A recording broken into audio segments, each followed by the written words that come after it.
नमस्कार। श्रीमती हिमगौरी अटके जी, माननीय महापौर नासिक, वेदाचार्य रविंद्र पठेन जी, गुरुजी महर्षि गौतम गोदावरी वेद विद्या प्रतिष्ठान के संस्थापक, ब्रह्म ऋषि पंडित शिव कुमार शर्मा जी, श्रृंगेरी शारदा पीठ शंकराचार्य जी की प्रतिनिधि, प्रोफेसर रमाकांत पांडेय, कुलगुरु उत्तराखंड संस्कृत विश्वविद्यालय हरिद्वार, डॉक्टर नीलाभ तिवारी जी, निर्देशक केंद्रीय संस्कृत विद्यालय नासिक परिसर, प्राध्यापक जयंत भंतावरेकर जी, अध्यक्ष धर्मभूषण गौरीशंकर राष्ट्रीय वेद शास्त्र पुरस्कार स्वागत समिति, डॉक्टर प्रशांत जी राज्यपाल के सचिव, Shrimati Deepti Deshpande secretary Gokhale education society, वेदाचार्यगण, विद्वानजन, आचार्यजन, सभी पुरस्कार प्राप्तकर्ता, विद्यार्थीगण और उपस्थित सभी श्रद्धेय महानुभव, नमस्कार।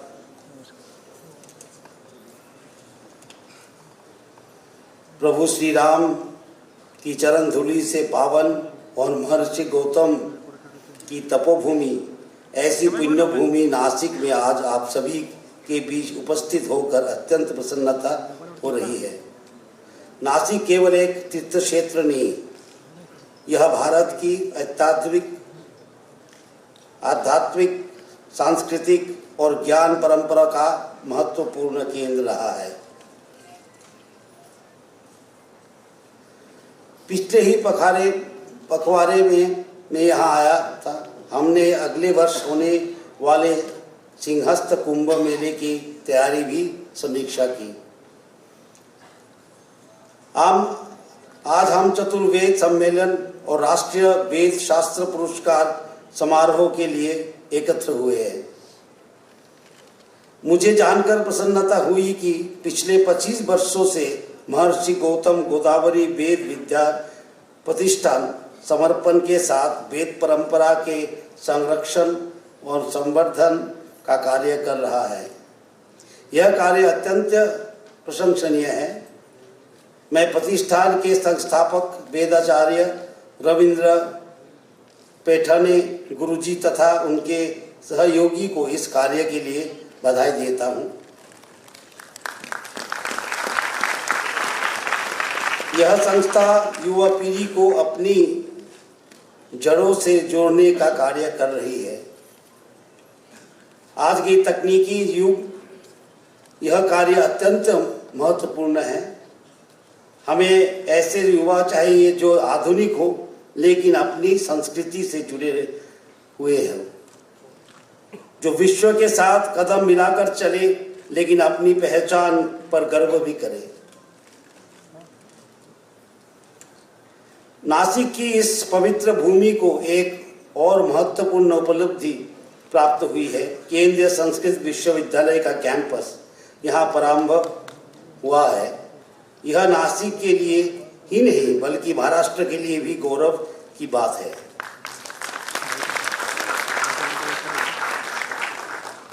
और हमारे जो भारतीय संस्कृति में वेद का जो भूमिका है, ये बहुत ही इम्पोर्टेंट है। ये हमारे जड़ों से हमको जुड़ते हैं और विशेष करके जो स्टूडेंट्स हैं, मैं उनको कहना चाहता हूं कि वेद का जो वैल्यू सिस्टम है, मूल्यबोध है, उसको कैसे अपने जीवन में लाए। Veda is the knowledge of peaceful coexistence. हम कैसे एक साथ इस पृथ्वी में रह सकते हैं, जी सकते हैं सफलता अर्जन कर सकते हैं। मैं इधर बैठ के सुन रहा था शांति मंत्र पाठ, वनस्पतयः शांति, आपदयः शांति, औषधयः शांति, शांतिरेव शांति। ये हमको याद दिलाते हैं कि हम शांति में रहना है, तो हमारे दायित्व बनता है कि सबको शांति में रखें। Human beings do not live in isolation. हमको एक साथ जीना है। समाज में, राष्ट्र में हमको एक साथ जीना है। परिवार में, family is the smallest unit.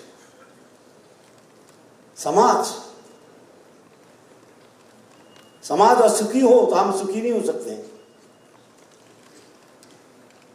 समाज में असफलता हो तो हम सफल नहीं हो सकते।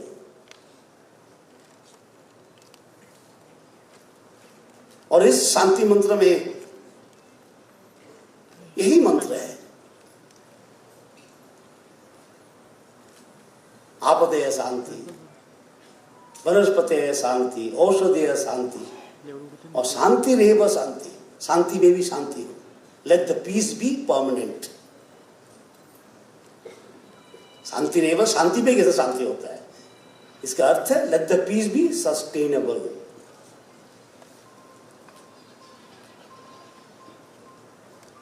And that is the teaching of the Vedas. Veda का शिक्षा हुई है हम कैसे रहे एक साथ, कैसे जीवन में हम परिपूर्णता लाभ करें। पूर्णमद पूर्णमिदं पूर्णात् पूर्णमुदच्यते पूर्णस्य पूर्णमादाय पूर्णमेवावशिष्यते। जीवन का लक्ष्य यही होता है। हमको अच्छा डॉक्टर भी बनना है, अच्छा नागरिक भी बनना है, और अच्छे इंसान भी बनना है। इसमें परिपूर्णता है। और इसके लिए for any development the main criteria is peace. आज पृथ्वी में जो कुछ हो रहा है, इतना युद्ध हो रहा है, इतना लोभ बढ़ गया है। हमारा जो भारतीय संस्कृति में जो महाभारत के युद्ध या रामायण के युद्ध, ये कोई लोभ का युद्ध नहीं है। संपत्ति के लिए युद्ध नहीं हुआ है। हम इसको क्या बोलते हैं? इसको हम क्या कहते हैं? हम बोलते हैं धर्म युद्ध। धर्म के लिए युद्ध हुआ है। रामायण में देखिए, श्री भगवान राम ने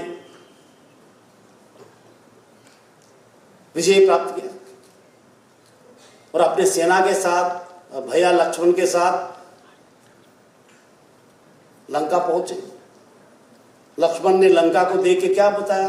अरे भैया हम लोग क्यों वापस जाए? हमने तो जीत हासिल की, हम तो विजयी हैं, हम क्यों नहीं स्वर्णिम लंका में रह जाए? भगवान राम ने लक्ष्मण को एक शब्द में उत्तर दिया, जननी जन्मभूमिश्च स्वर्गादपि गरीयसी।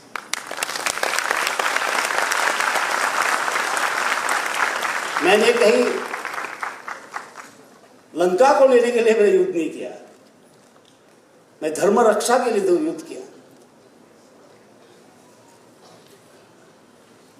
मेरा स्वर्णिम लंका के प्रति कोई लोभ नहीं है। मेरा जन्मभूमि अयोध्या हो सकता है छोटा है, इतना संपत्ति नहीं है, लेकिन वो स्वर्गादपि गरीयसी, उसकी गरिमा स्वर्ग जैसा है।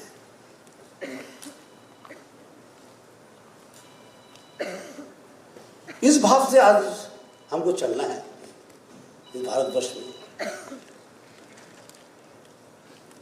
हम कहते कि राष्ट्र के लिए सोचिए, इसलिए राष्ट्र अच्छा नहीं रहेगा तो हम अच्छा नहीं रह सकते। हमारे समाज में बुरी आदतें हैं, अच्छा वातावरण नहीं है, तो हम भी अच्छा नहीं रह सकते। और वेद हमको ये सिखाता है। और हमारा जो भारतीय संस्कृति है उसमें एक विशेषता है कि हम कभी नहीं सोचते कि ये विज्ञान है, यह ज्ञान है, ये फिजिक्स है, ये केमिस्ट्री है। हमारे भारतीय सभ्यता में ज्ञान और विज्ञान एक साथ चलता है।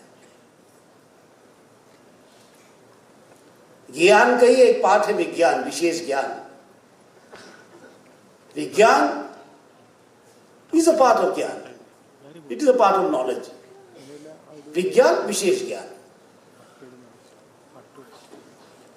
श्री कृष्ण ने राजयोग, जो हम सब बोलते हैं कि उत्तम योग है, योग ऑफ इंटेलेक्चुअल परस्यूट, उसमें श्री कृष्ण ने बताया कि ज्ञान विज्ञान सहित वही सबसे अच्छा पथ है जहां पर ज्ञान भी हो और विज्ञान भी हो।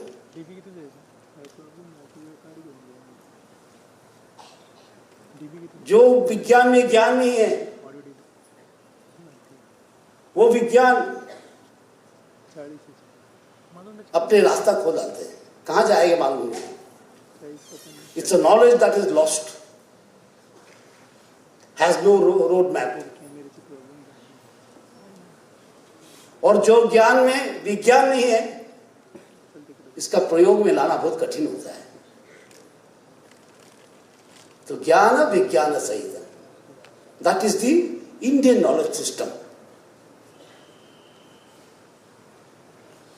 That is the Indian knowledge system. Indian knowledge system क्या है? ज्ञान विज्ञान सहित जो काम हम करेंगे, जहां टेक्नोलॉजी को हम ज्ञान से देखेंगे, जोड़ेंगे, धर्म से जोड़ेंगे टेक्नोलॉजी को। और धर्म का जो शब्द है इसको डिफाइन कर इंग्लिश में करें तो रिलीजन नहीं होता है, उसको बोलते right action, right thoughts, right action. Right thoughts, right action.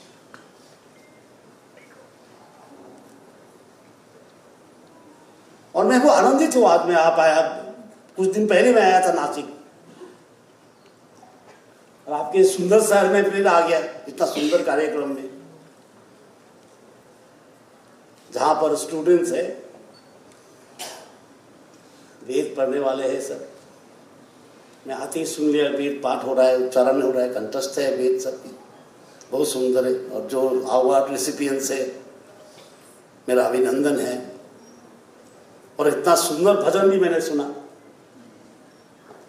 इस भजन को मैंने पहले सुना था भारत रत्न पंडित भीमसेन जोशी और भारत रत्न लता मंगेशकर जी, जिन्हें इस भजन को गाया था पहले। राम का गुणगान करिए, राम की भद्रता का और सभ्यता का ध्यान धरिए। बहुत ही सुंदर,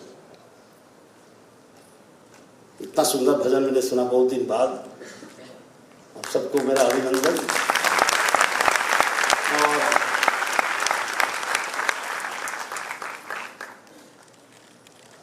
मेरा अपील इतना ही आपके पास, वेद सीखिए, अपना जीवन में प्रयोग करिए, समाज में प्रयोग करिए।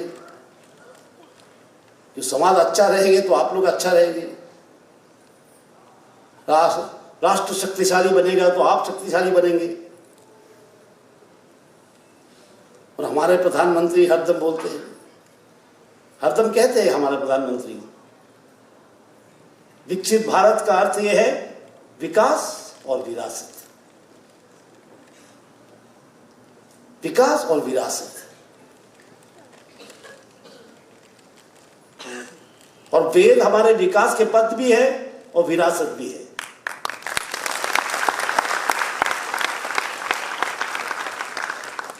तो आप सबको मेरा अभिनंदन। अच्छा रहे, शांति से रहे।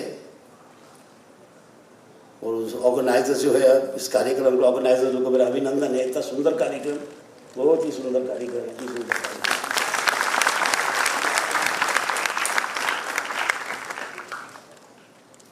सबके अभिनंदन, especially to students that you have come and attended this program of great importance and significance. सबको मेरा अभिनंदन है. Congratulations that you have come here, and I am sure you will go back with some insight into our Vedas. कि आपको आगे बढ़ाना है, इसको आपको आगे बढ़ाना है. और विकसित भारत आपके हैं.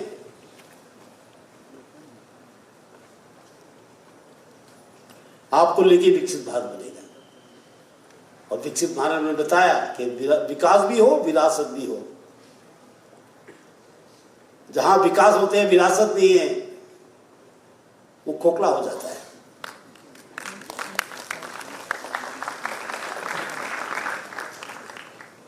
आप लोग करिए और हम तो साथ हैं जब तक है.